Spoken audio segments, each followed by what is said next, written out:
자, 우리 함께 한 목소리로 봉독하겠습니다. 이것을 비유로 너희에게 일렀거니와 때가 이르면 다시는 비유로 너희에게 이르지 않고 아버지에 대한 것을 밝히 이르리라. 그날에 너희가 내 이름으로 구할 것이요 내가 너희를 위하여 아버지께 구하겠다 하는 말이 아니니 이는 너희가 나를 사랑하고 또 내가 하나님께로부터 온 줄 믿었으므로 아버지께서 친히 너희를 사랑하심이라.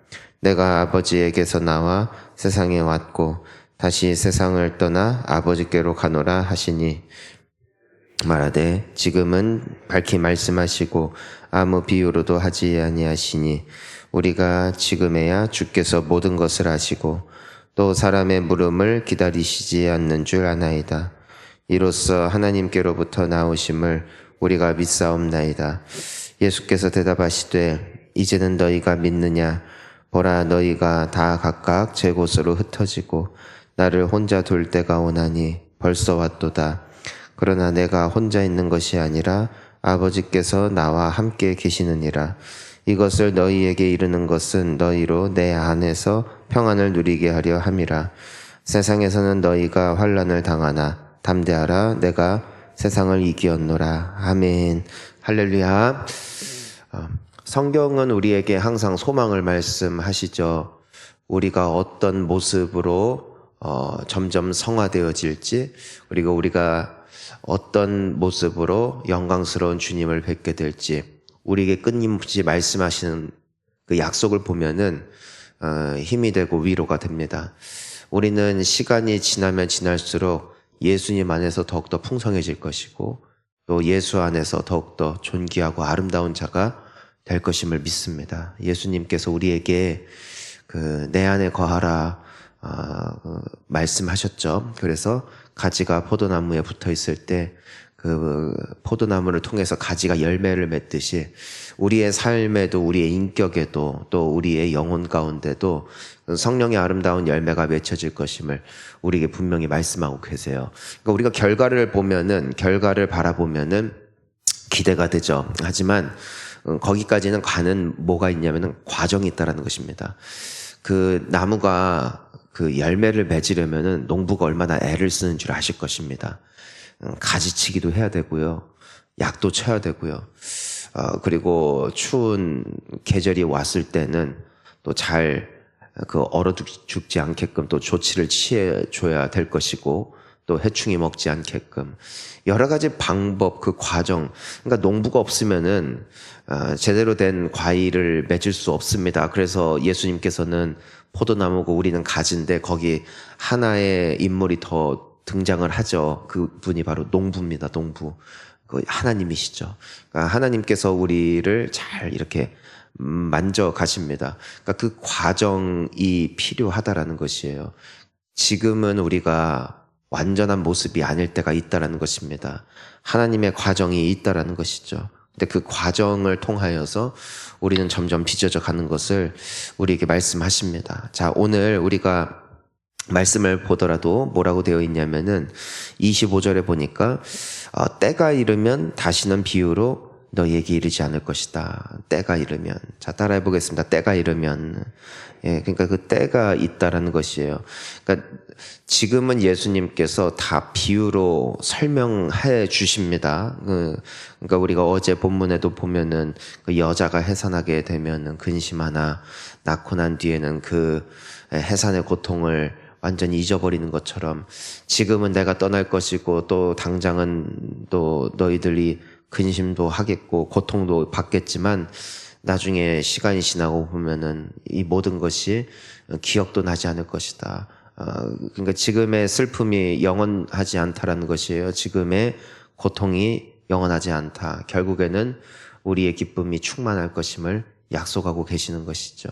여러분, 지금 우리가 농부 되시는 하나님께서 또 간섭하심으로 때로는 가지치기를 당합니다. 때로는 솎아내기도 하십니다. 때로는 우리의 삶을 조금 번잡하게 하시는 것 같고 그것이 아프고 괴롭고 귀찮지만 이 모든 것이 지나면 또 우리에게 좋은 열매가 있을 것을 약속하고 계십니다.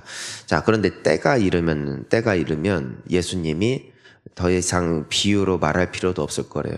그러니까 아버지에 대한 것을 밝히 드러내더라도 너희들은 그것을 충분히 인지할 것이다. 그리고 받아들일 수 있을 것이다. 예수님께서 이런 말씀을 하시는 이유가 있는 것 같아요. 처음에 제자들이 예수님을 따랐던 이유는 자명했거든요.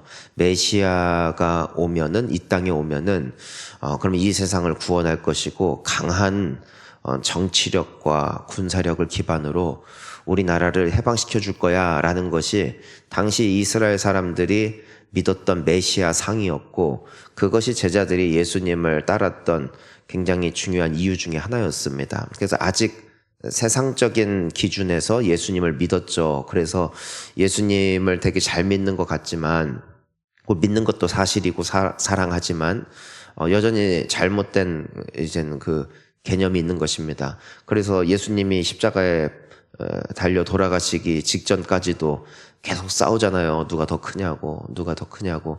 여전히 세상적인 기준이 있는 것이죠. 우리도 처음에 교회에 올 때는 대부분 다 인생에 갈 데가 없어서 의지할 대상이 필요해서, 혹은 또 내가 빌어서 또 복을 받을 존재를 찾음으로써 여러 종교 중에 그래도 교회를 가볼까? 그때 당시는 그냥 그랬다 이겁니다. 혹은 배우자 때문에, 혹은 뭐 자녀 때문에, 혹은 부모 때문에 일단은 왔다 이겁니다.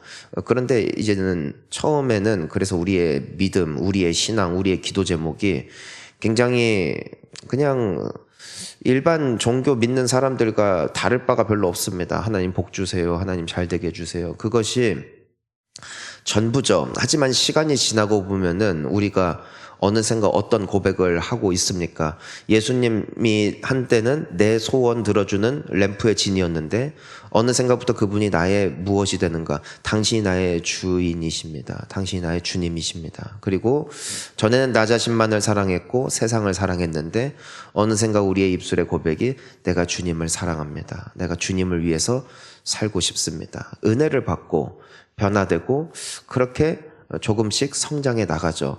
우리가 사실 구약을 보고 신약을 보면은 참 아이러니한 게 있어요. 구약에서는 사람들이 뭐 아브라함도 그렇고 요셉도 그렇고 하나님 믿어서 막 잘 되고 뭐 복을 받고 이런 것에 굉장히 많은 강조점을 두는 것을 보게 되는데, 이상하게 신약에 오면은 예수님 잘 믿고 예수님 따라가다가 순교하고 박해받고 죽는 경우들이 허다하더라는 것입니다.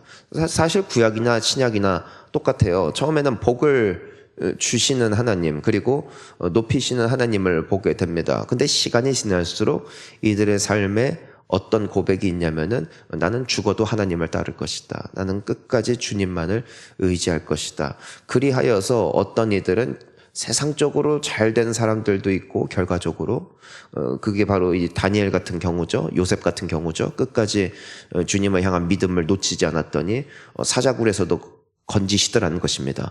그런데 반대로 예수님 같은 경우는 끝까지 아버지 뜻을 순종했더니 십자가에 달려 죽으셨고 예수님의 12 제자들도 다 순교했고요.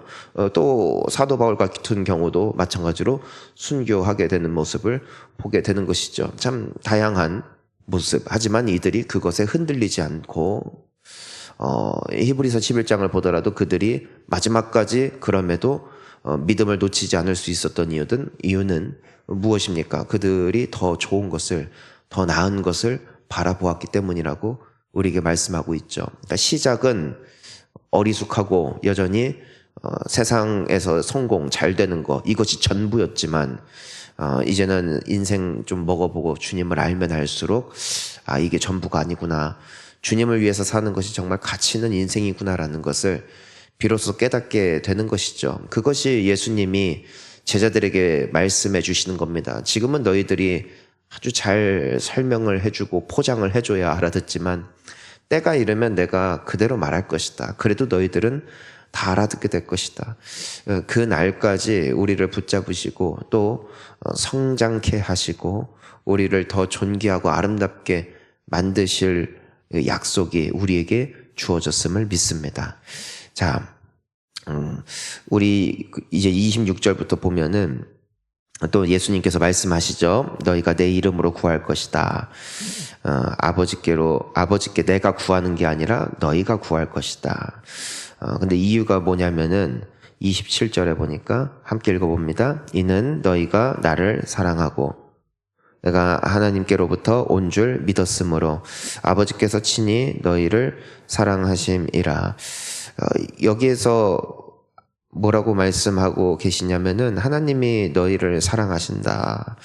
그 이유가 뭡니까? 너희가 나를 사랑하고 또 아버지께로 온 줄을 믿었다. 그러니까 하나님이 사랑하시는 사람들의 특징이 누굽니까? 예수님을 사랑하는 사람들.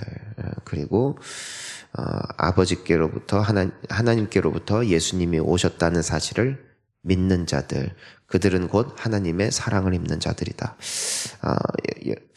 사랑하는 성도님 여러분, 예수님을 더욱더 높이고 예수님을 더욱더 사랑하는 우리가 되기를 소망합니다. 우리가 우리를 높이는 게 아니라 예수님을 높이면 하나님이 그 인생을 높이신대요. 왜냐하면은 하나님의 아들이시기 때문이죠. 우리가 자녀들에게 애틋합니다. 자녀들이 존경받고 사랑받고 존귀 여김을 받기를 원하고 자녀들에게 잘하는 사람들, 자기 자녀를 사랑하는 사람들에게는 특별한 고마움이 있습니다. 그것이 예수님 말씀이죠. 아버지 하나님이 기뻐하신다는 겁니다. 왜냐하면은 예수님을 사랑하기 때문이죠. 이젠 예수님께서 이제는 말씀하십니다. 그래서 이젠 제자들도 이제 깨달아요. 예수님 무슨 말씀이신지 알겠습니다. 이제는 당신께서 무슨 말씀하시는지 잘 알겠습니다. 이제 깨달았어요. 자, 이제는 우리가 기도하면 하나님이 응답해 주시겠구나. 하나님이 우리를 사랑하시는구나. 다 깨달았어요. 근데 예수님께서 말씀하시죠. 31절을 보니까 이제 너희가 믿느냐라면서 32절 함께 읽습니다. 보라 너희가 다 각각 제 곳으로 흩어지고 나를 혼자 둘 때가 오나니 벌써 왔도다. 그러나 내가 혼자 있는 것이 아니라 아버지께서 나와 함께 계시느니라. 자, 제자들은 깨달았어요. 미래의 일을 들었어요. 우린 이렇게 되겠구나. 하지만 예수님이 그들에게 정확히 알려주세요. 그치만 너희는 나를 버릴 거야 라고 말씀하세요. 그게 뭐예요? 현재 나의 수준인 거예요. 우리는요, 그러니까 교회 다니면은 되게 어려운 게 뭐냐면은 주님이 우리를 만들어 가세요. 그러니까 우리는 여전히 어디에 있냐면은, 자, 한번 따라해 보겠습니다. 공사 중. 따라합니다. 공사 중. 공사 중이에요, 중. 완공이 아니라. 주님은 우리에게 완공된 모습을 보여주세요. 근데 건물이 지어져 가는 과정을 보면은요, 때로는 흉물스럽습니다. 뼈대만 있어요. 저 언제 지어지냐 싶어요. 하지만 그 공사가 다 끝나면은 그 사진에서 보았던, 그림에서 보았던 그 모습이 비로소 우리 눈앞에 펼쳐지죠. 그것이 주님의 약속이에요. 여러분, 우리는 존귀한 자이고 우리 예수 그리스도 안에서 풍성하고 아름다운 믿음의 사람들로 주님 앞에 서게 될 것입니다. 하지만 지금은 아직 공사 중. 그러니까 이 제자들도 다 깨달았죠. 우리는 아버지께로 아버지께 이런 존재가 되는구나. 우리는 이런 사람들이 되겠구나. 여러 약속을 통해서 우리가 기뻐하겠구나. 막 흥분이 되는 거예요. 하지만 현재 너희의 상태는 하지만 아직 진행 중이니까 너희는 나를 버릴 것이다. 근데 걱정하지 말래요. 나는 아버지랑 있으니까. 하지만 니는 날 버린다. 그러니까 기대와 이상과 나의 현 모습이 맞지 않을 때 우리는 실망합니다. 성경은 이렇게 말씀하고 있고 이렇게 살고 싶은데 그렇게 살지 못할 때가 너무나 많이 있다라는 것이에요. 자, 그런데 예수님이 33절에서 뭐라고 말씀하세요? 함께 읽습니다. 이것을 너희에게 이르는 것은 너희로 내 안에서 평안을 누리게 하려 함이라. 세상에서는 너희가 환난을 당하나 담대하라. 내가 세상을 이기었노라. 아멘. 예수님이 말씀하신 이유가 있어요. 너희가 나 버릴 거야. 하지만 이 말씀을 하신 이유가 뭐라고요? 너희가 내 안에서 평안을 누리게 하려 합니다. 너무 두려워하지 말라는 거예요. 평안하라는 것이요. 지금은 완전하지 않다는 거죠. 지금은 자빠지기도 한다는 것이죠. 우리 화요일까지 부흥에 잘 참석했고 많은 은혜 받았고 또 여러분들 각자 나름대로 결단을 하셨고 또 그렇게 기도를 하셨을 것입니다. 그 말씀을 들으면은 그래 그렇게 살 수 있어. 첫날부터 막 멀리 길게 보고 끝까지 버텨야지 이렇게 다짐을 하지만 또 막상 또 부흥의 기간이 끝나고 또 현실 속에 살아가다 보면은요. 또 멀리 길게 못 보고 당장의 것을 보면서 또 몸부림치는 우리의 모습을 어느샌가 발견하는 것이죠. 근데 담대하라는 거예요. 내가 세상을 이겼고 내가 이미 이겼으니까 내가 너희들에게 약속한 거 반드시 이루어질 테니까 염려하지 말라고 우리에게 말씀하고 계시는 것이죠. 여러분 우리 끝까지 승리할 줄 믿습니다. 결국에는 이기니까 우리 주님이 보여주신 아름다운 이상이 있어요. 우리 본향교회가 또한 그런 교회가 되어질 줄 믿고요. 우리 가정과 우리의 삶이 우리 주님이 말씀하시는 것처럼 아름다워질 줄을 믿습니다. 하지만 지금은 예수님 버리고 도망간다고요. 하지만 담대하래요. 평안하래요. 두려워하지 말래요. 주님이 만들어 가시니까 아버지 농부 되시는 그분이 잘 키워 가실 테니까 우리 오늘도 여러분의 모습이 아름답습니다. 피곤하고 또 때로는 새벽 기도가 웬 말이냐라면서 말도 안 되는 거라 생각했지만 여러분 어느샌가 이 새벽부터 주님 앞에 나와 기도하는 여러분들의 모습 주님이 이만큼 키우신 것 아니겠어요? 앞으로 더 멋지게 만드실 주님을 기대하면서 당장의 모습에 일희일비하지 아니하고 마지막까지 우직하게 걸어가 우리 주님이 약속하신 아름다운 그 모습으로 더욱더 성장해가는 우리 모두가 될 수 있기를 예수님 이름으로 축복합니다. 우리 함께 기도하시겠습니다.